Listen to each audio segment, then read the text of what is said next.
Thank you for coming this morning. The American people have spoken. They made clear what we have known for months. President Donald J. Trump is our Republican nominee and will be the 47th President of the United States. His America First agenda secured our borders, made America energy independent, and always puts the needs of the American people first. That is not the State of the Union we will hear from Joe Biden this week, because the American people deeply understand that under Joe Biden's failed presidency, the State of the Union is in crisis. And this is a crisis of Joe Biden's making. As Ronald Reagan famously asked us, "Are you better off today than you were 4 years ago?" The answer for hardworking Americans across the country is a resounding no. Whether it's the catastrophic border crisis ravaging our nation and leading to tragic loss of life of American citizens, the painful Bidenflation causing middle-class families to struggle to make ends meet, or our most precious ally Israel facing the bloodiest day since the Holocaust, as Joe Biden projects weakness around the globe. Joe Biden has failed America and the American people. And at what will be his final State of the Union, Joe Biden and the White House will desperately try to pass the buck, blame Congress, and shirk responsibility in a desperate attempt to reset his abysmal presidency. But it won't work because the American people are smart. There is no reset button for Joe Biden. Even the Democrats' loyal stenographers in the mainstream media have been forced to acknowledge that Joe Biden is a deteriorating president with a failed record and polling in free fall. Each of our House Republican members will host a guest that highlights the Joe Biden State of the Union in crisis, whether it's Border Patrol officers like my guest from the North Country, Brandon Budlong, or families who have lost loved ones due to Joe Biden's dangerous open border policies. Each of our members who will speak today will talk about these issues as we prepare to hear from Joe Biden this week. And one of the members who understands the impact of Joe Biden's crises firsthand is Congresswoman Jen Kagans from Virginia's 2nd Congressional District. Jen. Thank you so much, and thank you very much for being here to listen to our concerns today. I'm Congresswoman Jen Kagans, and I proudly represent Virginia's 2nd Congressional District. I flipped one of the toughest seats in the country last year because I ran off being a mom on a mission. We ran off of those kitchen table issues. I'm a mom to 4 young adults, and I have a lot of questions that I need Joe Biden to answer tomorrow in his State of the Union address. I worry every day about the financial future for my children. I worry about the debt they're inheriting. I worry about if they're going to be able to buy a new car or buy a new house, if they're going to be able to pay off their credit card bills and still put food on their table. We know that Joe Biden has taken away our energy independence, and he's put crippling regulation and mandates on our businesses. We're in an economic crisis right now that has taken the American dream away from so many families, including my own children. I want him to address these issues, and I know that other moms like me and dads and families also care about their financial future for their children. I worry about my kids' safety every day. I worry about my kids when they're not with me. I worry about them when they're driving. I worry about them when they're out with their friends or when they're at college and when they're alone. Joe Biden has made our communities less safe. He's done this through a wide open border that I visited twice. We've got to put some restrictions on our border. We've seen human trafficking, fentanyl trafficking, and also a sharp rise in violent crimes just in our own communities. He has jeopardized my children's safety. We've seen him jeopardizing our national security with a wide open border. We've got an increase in Chinese nationals and people on the terrorist watch list coming across our border every day. I want him to respond to my concerns about safety for my own children and for the children of all Americans. As a former Navy pilot, Navy spouse, and now Navy mom, I'm especially concerned about the future of our country on the world stage. It keeps me up at night. He's put not only my kids at risk, but all of our military men and women and their families at risk by being weak on the world stage. We've seen what happened with the chaotic withdrawal in Afghanistan, what's happened with Russia and Ukraine, what's happened with Iran-backed Hamas and Israel, and we're seeing increased aggression every single day in Southeast Asia from China. We know that the world's involved in a chaos and war, and that's due to Joe Biden's weak leadership. Jeopardizing my children's safety motivates me every single day. Joe Biden needs to respond to why our country looks weak on the world stage, and I need him to respond not just with political rhetoric and empty lies in an election year. I need him to respond with actual facts and telling me what he's done and what he's going to do to keep my children safe, and again, the children of so many Americans.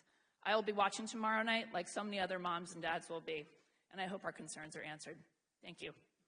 And now it's a great honor for me to introduce my colleague, Mark Molinaro from New York 19. Thank you, Jen, and thank you all for being here this morning. Laken Riley's killer was arrested and released in the state of New York, in my home state. Why?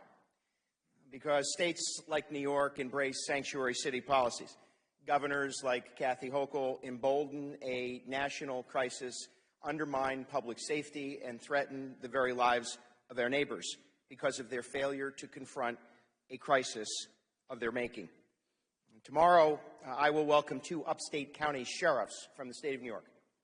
And while last evening there were pundits on national television laughing about the fact that voters across America, American families, know and understand that the crisis at our border is undermining not only national safety, but community and public safety, communities like those that I represent and families like those I live with and among know firsthand not only the pain and the struggle that has been caused because of an open border and the policies and determination and decisions of this president, but because every day, in every way, policies out of this administration and out of states like New York continue to undermine public safety and the ability of law enforcement to provide for it. Tomorrow, those county sheriffs will stand in the halls of Congress, hoping that a president will acknowledge the crisis he created. And that's at the heart of this. President Biden not only has surrendered our southern border to cartels, but he's engaged in an effort to relocate, mass relocate, illegal immigrants across the country, making every state in America a border state, but more importantly, threatening not only those very individual lives, but the lives of American families and communities across this country. Tomorrow, the president could simply repeal his executive orders that have fueled, emboldened, and made worse this crisis. Governor Hochul in New York could end sanctuary city policy with a stroke of a pen. If they cared, they would. And we are hopeful that the voice of the American people, that which some chose to laugh at last evening, will be heard not only by this president, but will continue to embolden members of the House Republican Conference to continue to stand for them and for national security, public safety, and closing and securing our border. And with that, I'd like to introduce my colleague from Iowa, Zach Nunn. Morning, friends. This morning, as a guy who has served in the military on combat operations that deterred China from bringing deadly fentanyl to our shores, that has commanded military forces that struck out at cartels inside Mexico, we now face a very different world 3 years on. Nearly 8 million illegals entering into our country. And in my district that had been a blue district, as a freshman that we turned red, we took the effort to say this is not a Republican or a Democrat issue. This is a national security issue. And so at the State of the Union, let me be very clear. My guest will be the Kidd family, and their story enshrines so much of the challenges that folks of all political backgrounds are facing. The threat facing their children. Their son, Sebastian, was a typical Iowa kid. He was on the wrestling team. He played golf, he loved his friends, and he adored his parents. And after dealing with anxiety and depression, he found a friend who offered him a Percocet. That Percocet was laced with deadly fentanyl, and the next morning, he did not wake up. The Kidd family has addressed this tragedy by trying to save the lives of other families across America with their heroic work. But as I invited the Kidd family to join me at the State of the Union, that family asks the question that so many Americans are asking. If we had just secured our border, would my son be alive today?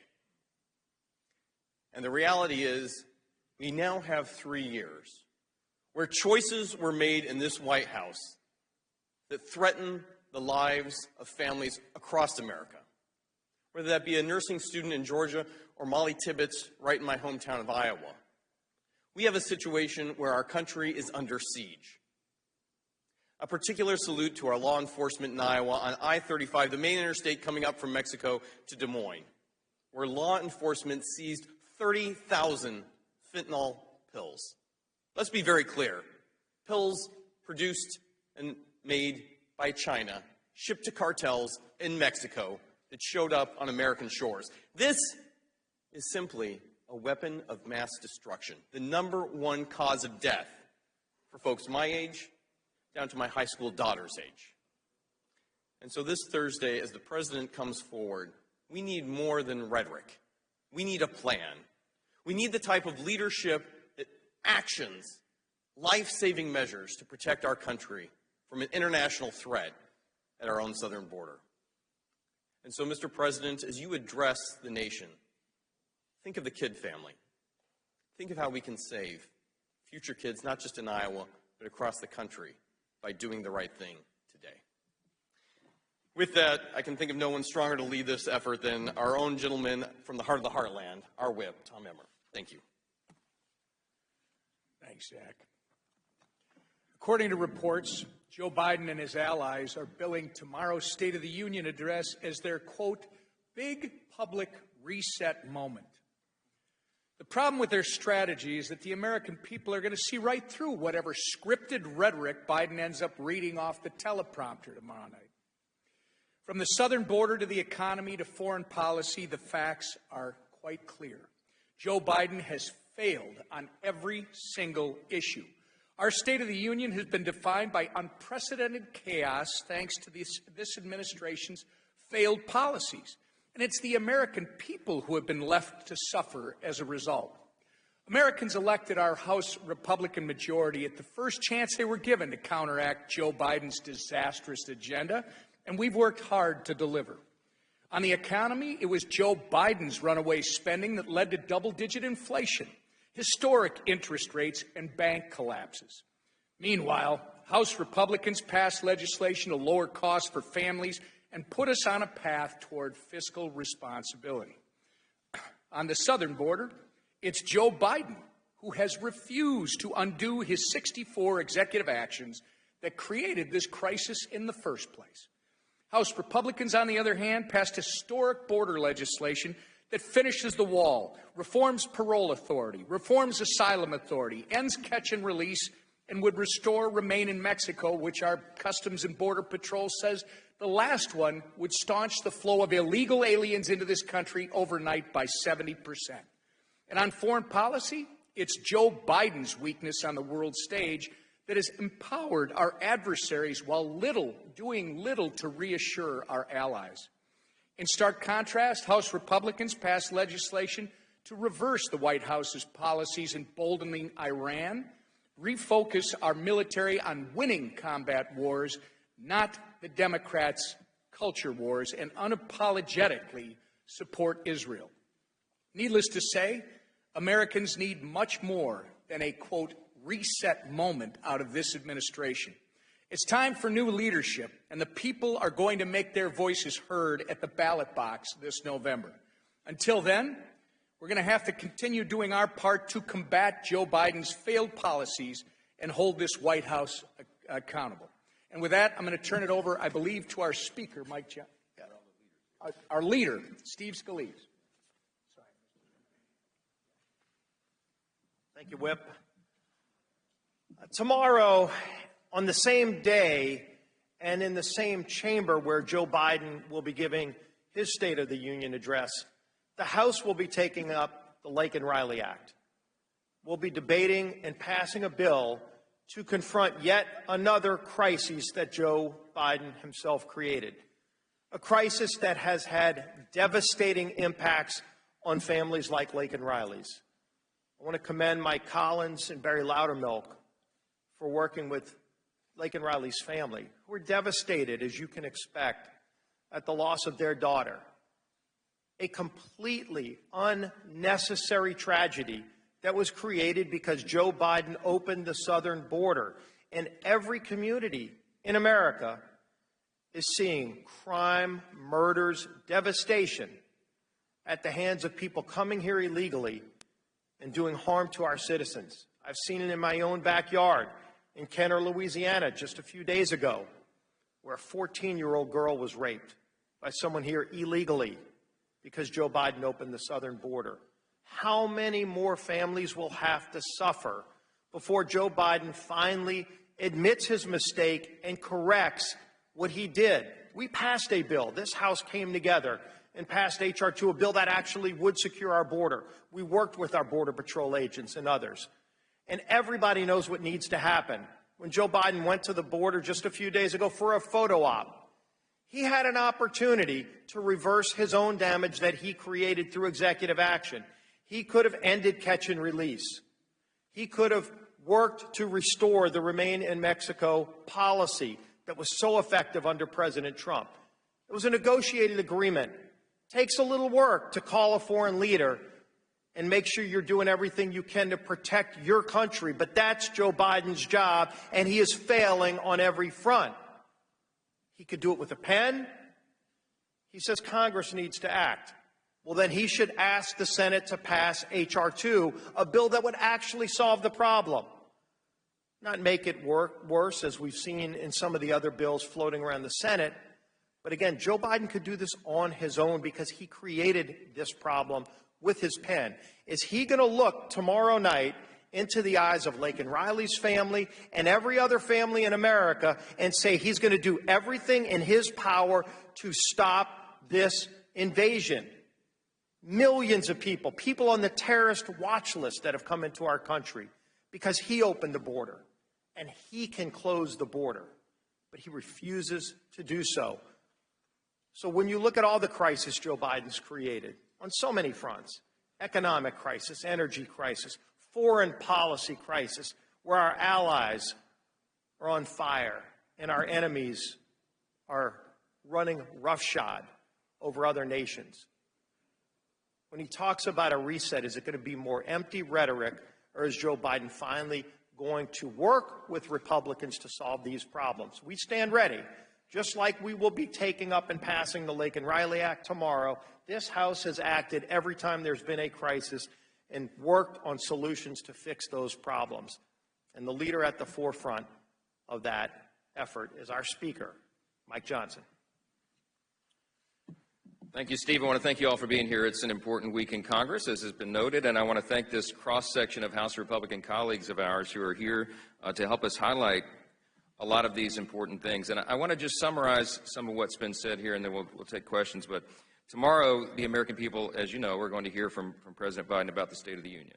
And I've been asked many times, as many of us have, if you had to describe in one word what you believe the State of the Union is, you've heard the word crisis, you've heard catastrophe. I think maybe a summary is decline. And I say that with great sadness, we all do. But it's because of this president and his administration that we are indisputably in decline. Our economic strength is in decline. Everyday goods are more expensive. People can barely afford the cost of living now, their groceries and gasoline. Home ownership is increasingly out of reach. And U.S. household debt is at an all-time high. So our economic strength is in decline. American sovereignty is in decline. You've heard us lament the border. The southern border is a total catastrophe. There's no other way to describe that.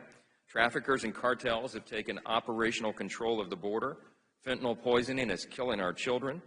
While President Biden opened the border with his reckless executive actions, and remember, we documented at least 64 actions that he and his agencies have taken to open that border wide. It was by design.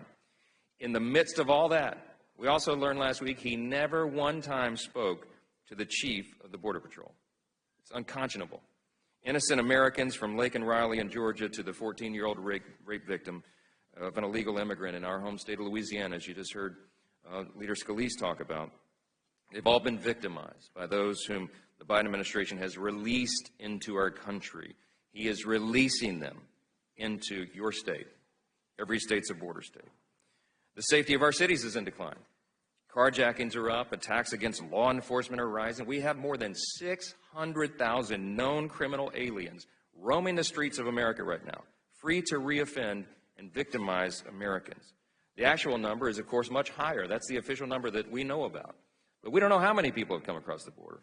And some of us believe it may be as many as 15 million illegal aliens who have come across that border since Joe Biden walked into the Oval Office 3 years ago.